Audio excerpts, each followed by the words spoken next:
Head coach Gautam Gambhir ఒక చరిత్ర.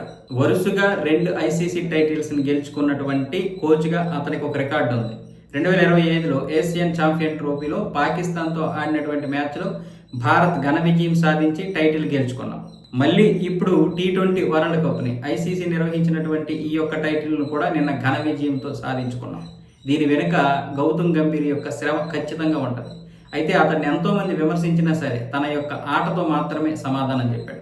కొన్నిసార్లు నోటితో కూడా సమాధానం చెప్పాడు, కానీ నిన్న మాత్రం ఆటతో సమాధానం చెప్పాడు. వరుసగా 2 ఐసీసీ టైటిల్స్ని గెలుచుకున్నాడు. అలాగే 2007లో T20 వరల్డ్ కప్ గెలిచినప్పుడు ప్లేయర్గా ఉన్నాడు. 2011లో వన్డే వరల్డ్ కప్ గెలిచినప్పుడు కూడా ప్లేయర్గా ఉన్నాడు. ఇలా గౌతమ్ గంభీర్ గురించి మనం తక్కువ అంచనా వేసినటువంటి వారు, లేకపోతే విమర్శిస్తున్నటువంటి వారు గత చరిత్ర తెలుసుకోవాలి.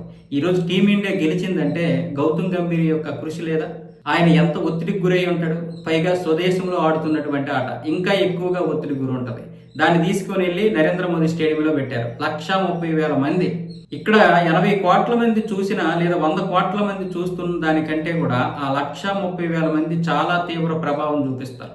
ప్రతి దానికి కూడా వెంటనే అక్కడ సమాధానాలు ఉంటాయి.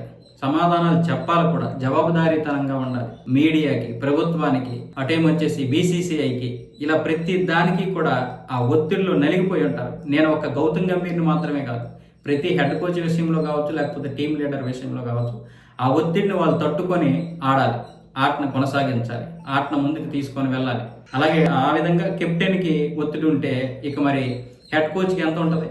మనకు కనిపించినటువంటి ఒత్తిడి ఉంటుంది. ఎంతోమంది తిట్టారు. తిట్టడం ఈజీ, ఎవరేమన్నా సరే.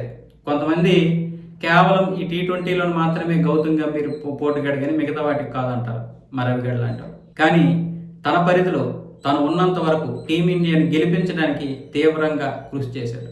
చేస్తూనే ఉంటాడు.